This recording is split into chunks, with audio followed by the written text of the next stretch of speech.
માં કહેવાય છે કે ભાઈ કે હરપાલ દેવજીએ પોતે એમની અડધી શક્તિ બાબરાસુરની એમાં આવી અને એ પોતે એમને વશમાં કર્યા પછી એ હાથ જોડીને કીધું હું તમારો આજ પછી સેવક, તમારે ગમે ત્યારે જરૂર પડે એટલે હું તમારા માટે તૈયાર છું. આજ પછી તમારી કોઈ પણ પેઢી ચાલે ને એમાં હું કોઈ પણ વ્યક્તિ વિશેષને નડશું નહીં. એટલે કોઈને ભાઈ ભૂત પ્રેત ચુડેલ ડાકની સાપની પિચાસની કોઈ પણ તમને લાગશે વળગશે નહીં. ઝાલાના દીકરાને તમારો વંશ થાય એટલે તો એમાં કોઈ પણ તમને વળગશે નહીં. ત્યારે હરપાલ દાદા એમને કીધું હતું કે એવું થાય તો મારી પ્રજા તને પૂછશે, પૂજોમાં રાખશે.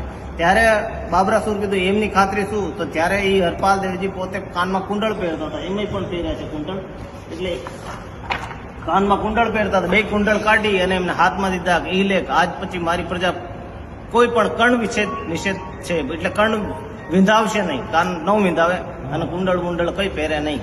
ત્યારથી આપણા ઓમ જો તો આરડી છે, પ્રથમ દીકરા અગર ઝાલાના કોઈ થાય એ કોઈ પણ આપણા કાન વિંધાવે નહીં. બીજા નંબરના દીકરા વિંધાવી શકે છે. પાછા ચુડાસમાનો કોઈ ભાણેજ હોય અને પ્રથમ દીકરા હોય એટલે એમાં કાન નિષેધ થાય છે, કારણ કે એમને માતાજીની કોલ કરારમાં આવેલા છે.